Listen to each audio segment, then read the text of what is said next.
más, me presento. Soy Rubén Sánchez Mireles. Me pidieron que se viera la cámara, así que pues lamentablemente yo no tengo un programa de edición, no tengo las cosas como para ponerlo esto por todo el tiempo, pero pues ya de perdido. Me llamo Rubén Sánchez Mireles, estoy en la materia de Fundamentos de Telecomunicaciones. Perdón si me veo algo así, pero es que estoy un poco enfermo, ¿verdad? Y pues estamos en, como dije, materia de Fundamentos de Telecomunicaciones, en el tema de medios de transmisión y sus características. Mi nombre de investigación pues es técnicas de modulación, por parte también de la docente Nora Ibet. Y pues mi número de control es 23480805. Estamos al lunes 30 de marzo y pues esta es la fecha final de hecho para entregar dicho proyecto.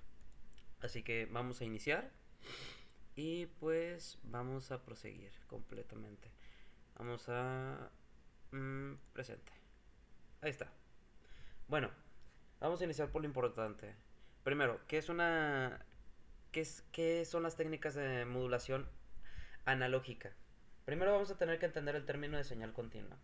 Tanto la señal moduladora como la onda portadora son de naturaleza analógica. ¿Qué significa de naturaleza analógica? Pues, por así decirlo, es una magnitud física continua, algo así como un voltaje, una corriente o un sonido. Por ejemplo, ahorita que estoy hablando, es una señal, por así decirlo, analógica, ¿verdad? Que pues varía en tiempo y puede tomar infinitos valores dentro de un rango específico según sea un aparato electrónico o según sea la clase la clase de modulación que estemos usando. Por ejemplo, aquí hay una cosa muy importante. No sé si ustedes han escuchado acerca de la radio AM y la radio FM. La radio AM fue la primerita que de hecho se usó, que pues por así decirlo tiene una modulación así continua en forma de serpentita. La modulación FM también la tiene, pero va en forma triangular. ¿Por qué? Porque va repitiendo los datos una y otra vez como en forma de lluvia. Mientras que la AM simplemente viaja de forma tranquila, así, de forma de espacio. Esa es una forma de decirlo. Entonces, aquí dice que AM pues es amplitud modulada, que es modifica y varía la amplitud de la onda portadora dependiendo de la información de la señal original. O sea, todo depende del, por así decirlo, otra vez volvemos a decir, del emisor y del receptor. Y la FM es a lo que le llamamos frecuencia modulada. No es lo mismo amplitud que frecuencia. Una frecuencia es, por ejemplo, cuando vas a un ultrasonido, tiene una frecuencia específica para ver las imágenes a través del cuerpo al que está tocando.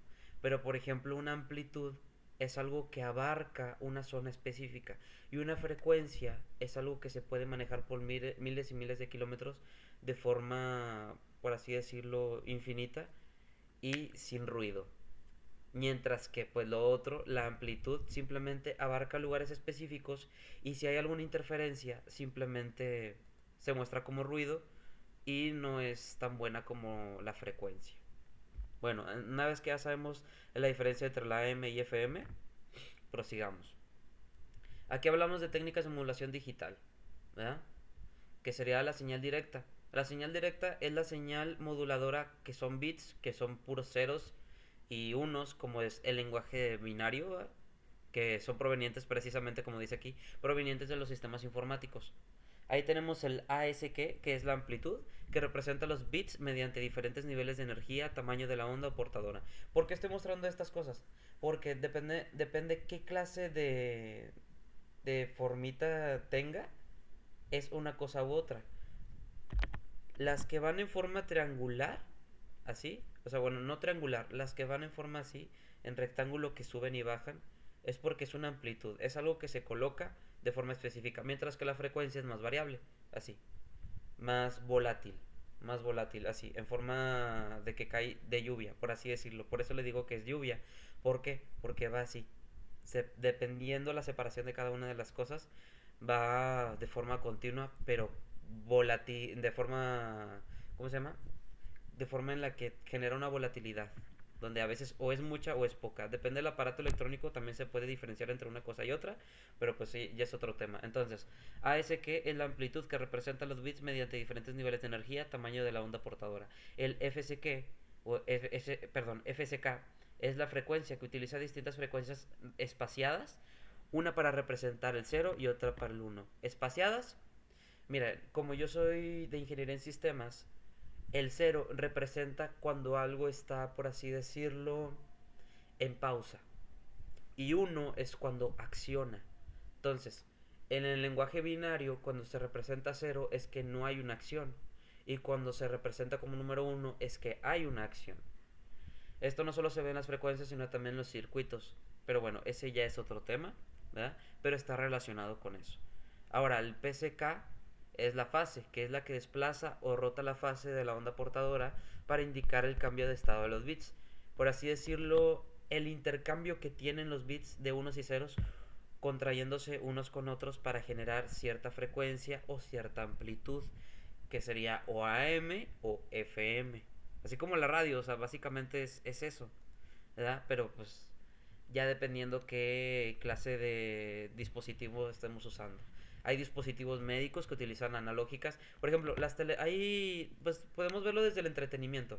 Desde el entretenimiento siempre han existido televisiones que son analógicas, así como que son de circuito analógico, que dependen de una amplitud, mientras que la digital dependen de una frecuencia. Bueno, una vez ya sabiendo eso, entonces tenemos que QAM también es la cuadratura que combina cambios de amplitud y fase, ofrece máxima eficiencia, es vital, por ejemplo, en Wi-Fi, como dije, ¿va? Y TV digital, como lo acabo de mencionar, ¿va? Entonces, podemos hablar de tanto televisión como de celulares, de antenas, de internet, entre otras cosas. Prosigamos. ¿Qué es la conversión entre analógico y digital? El proceso esencial son tres pasos para digitalizar señales del mundo real como el audio. Por ejemplo, mucha gente piensa que al mandarte un WhatsApp o un audio así hacia una persona, automáticamente le llega. No, no, no, no, no, eso no es así. Lleva un proceso de transformación en la que combina varios datos y llega de un lugar hacia el otro, ¿va? Como el emisor y receptor. A veces el celular de uno es el emisor y a veces el celular de uno es el receptor. Emisor sí es el que manda la señal y receptor sí es el que recibe. Gracias a esta clase de tecnología que ahorita usamos, por ejemplo, también en audios o en video o en cualquier otra cosa, incluso de edición, ¿verdad? De edición particular de imágenes, entre otras cosas, pero bueno, eso ya son representaciones ya más digitales que otra cosa, más que solamente analógico y digital. Entonces, tú mandas los datos y hay una entera base de datos en algún lugar del mundo, no tengo específicamente el lugar donde sea, donde transforma esos datos a una imagen, a un video o incluso simplemente a un audio. Y para eso tenemos esto, que es el proceso de los tres pasos importantes. Primero, el muestreo, que es el que le llamamos sampling, que es tomar fotografías de la señal continua a intervalos regulares y precisos dictados por el teorema de Nyquist. Ahora, ustedes me dirán, pero ¿qué es el teorema de Nyquist? El teorema de Nyquist es una fórmula matemática que no me voy a poner a enseñarla, ¿va? Pero establece que para reconstruir con precisión una señal analógica a partir de muestras digitales, la tasa de muestreo debe ser al menos el doble de la frecuencia máxima, contenida con la señal original. Que la fórmula es básicamente Fs mayor que 2 por Fmax. Fs podemos decir que es la tasa de muestreo y Fmax pues es la tasa más alta. ¿Ok? Ahora, de ahí ya viene la cuantificación, que es ajustar y redondear las muestras capturadas del valor discreto predefinido más cercano, creando márgenes controlados. Que eso es a lo que yo me refiero. El proceso de computarización y de imágenes. Por ejemplo, ahorita tengo la cámara de una cámara que acabo de instalar, ¿verdad? Es una cámara que combina ese sistema, de hecho, analógico y digital. Porque yo ahorita estoy diciendo las cosas en tiempo real, pero la cámara tiene que, por así decirlo, cuantificar imagen y por imagen para poder mostrar que yo estoy aquí, por así decirlo, ¿verdad? Y de ahí ya viene a lo que ya llamamos codificación. Y una vez que se genera la codificación, ya viene la emisión, que es cuando ya el dato se manda, ¿verdad? No estoy muy enterado de del tema de codificación hacia esa clase de cosas, pero tengo entendido que así funciona. Ahora, 3.4, que es los códigos de línea, que son los conceptos básicos. Bueno, el objetivo principal de esto pues, es representar físicamente los bits en un medio de cobre mediante variaciones de voltaje eléctrico. Los cables, todos sabemos que son a base de cobre, ¿verdad? Eso ya todos lo sabemos, ¿verdad? O deberíamos de saberlo, ¿verdad? Si es que no lo saben, pues aquí se los voy a mencionar. Un cable de cobre, ya sea trenzado, ya sea multinodo o monomodo, que eso ya lo expliqué en otro video, que básicamente multimodo es cuando tiene varios hilos de cobre que conducen electricidad, y monomodo es cuando nada más tiene uno solo.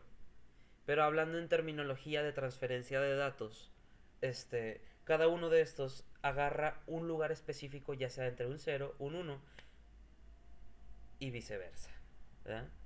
Entonces, podemos decir que los códigos de línea son para representar físicamente lo que esos cables, o por así decirlo, lo que esas interconexiones hacen en la vida real, con esas interpretaciones, ¿cómo se llama? Físicas de la información digital. Entonces, es representar físicamente los bits en un medio de cobre mediante variaciones de voltaje eléctrico, que en este caso son los NRZ y los NRZL, que NRZ significa, por así decirlo, no return to zero, to zero, que significa no retorno a cero, o sea, que no va a volver a cero, que simplemente es algo que emplea niveles altos y bajos de voltaje de manera constante sin retornar a cero, como lo acabo de mencionar, ¿va? Más V, que es más voltaje, o menos V, que es menos voltaje. Y RZ, que es return to zero, perdón, que ese voltaje siempre vuelve a cero a la mitad del pulso, forzando un reloj intrínseco y ayudando a la sincronización, ¿verdad? Entonces, por ejemplo, aquí se los voy a mostrar en una imagen de mi teléfono porque pues yo sé que en la computadora no puedo, ¿va? Podemos decir código de línea RZ, ¿eh? Una imagen variable de eso es, por así decirlo, ahorita se los voy a mostrar. Es, por así decirlo, un montón de fichas de ceros y unos que se van repitiendo, van subiendo o van bajando uno por uno, como lo voy a mostrar a continuación. Miren, déjame. Ahí está. No sé si se vea realmente. A ver. Ahí está. Entonces podemos decir que inicia con un 0, ¿va? Ahí se vio por unos instantes. Ahí está. Inicia con unos ceros, va subiendo o significa un voltaje de 1, voltaje de 0. Entonces vuelvo a decir, voltaje de 1 es cuando acciona, voltaje de 0 es cuando no acciona. Bueno, volviendo a eso, está también el AMI, que es el pseudoternaria, que hace uso de los tres niveles de voltaje alternando entre la polaridad más Y o menos, de los unos consecutivos. Eso, por así decirlo, es la que combina entre la modulación entre NRZ y la RZ. ¿Por qué? Porque necesita que por un tiempo determinado se generen unos y por otros tiempos determinados se generen ceros. Que ahorita también lo voy a mostrar. Este es más largo, ¿va? Este sí está más complicado. Este sí lo tengo aquí en una imagen de Google, ¿va? Porque pues sí está difícil de colocar. Entonces, miren, es una que combina varias frecuencias. Mire, ahí está. Es una que combina varias frecuencias. Bueno, ustedes me entienden, ¿verdad? A ver si se ve correctamente. Ahí. Entonces, va invirtiendo polaridad entre unos y otros para poder generar una señal análoga o digital. Bueno, de ahí ya proseguimos a los códigos de línea de sincronización avanzada, que aquí es lo que les estaba mostrando, ¿va? Está el clock, está el data, está el Manchester y está el otro Manchester, ¿va? Que este es por IEE. Entonces todos tienen un ciclo y por así decirlo un rectangulito. Otra vez se los vuelvo a mencionar. Cuando hay un uno acciona. Cuando no hay un uno o es un cero se pausa. Eso es lo que ya les acabo de explicar, ¿verdad? Eso yo lo entendí a mi manera. Y es algo que pues no podría decírselos de dónde saqué de un libro, ¿va? Porque yo también estudié un poco de circuitos. Bueno, Manchester y diferencial. Entonces, la transición de voltaje se fuerza en medio de cada bit. Esto garantiza que el reloj viaje junto con los datos, ofreciendo una sincronización impecable, utilizando un Ethernet clásico. Ahora, las técnicas de alta densidad, que son de los modelos B8Z, B8ZS y HDB3, que son desarrollados por Redes One, evitan la pérdida crítica de sincronismo ante largas secuencias de ceros insertando bueno, ya sabes, no puedo decir esas palabras, bueno, porque me lo pueden bajar el video. Entonces, intencionales a las reglas del código eléctrico. Ahora, ¿qué es un módem y sus estándares? El módem es del acrónimo modulador de modulador. ¿Por qué le pusieron así? Buena pregunta. Modulador es de modulación y demulador es que lo demula, por así decirlo. Otra vez volvemos a meternos al tema de ser emisor, receptor.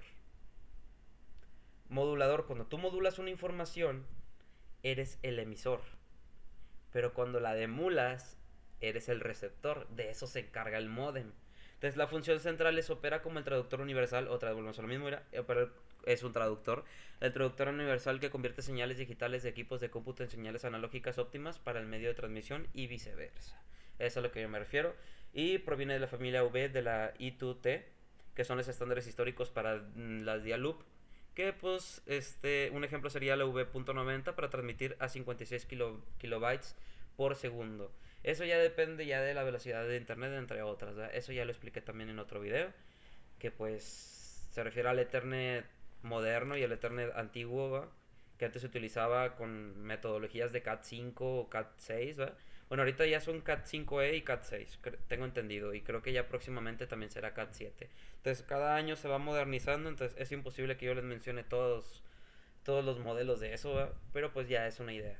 De ahí viene también el ADSL o el VDSL, que es la infraestructura para entregar internet de banda ancha usando líneas telefónicas tradicionales de cobre. Y el DOCSIS, que es el estándar internacional dominante para proporcionar acceso a través de internet de sistemas de cable coaxial. Cable coaxial, pues podemos decir como por ejemplo cuando decides cambiar por ejemplo de cable coaxial a fibra óptica, por así decirlo. Todo depende de ciertas terminologías y la velocidad de datos que esta representa. En conclusión, la modulación es la técnica fundacional y esencial que permite el transporte eficiente de información superando grandes distancias, que es por así decirlo miles de kilómetros. Sin esto no sería posible la transferencia de datos tanto de internet como de videos de YouTube, de streaming o incluso clases en línea, ¿va? Como es en este caso.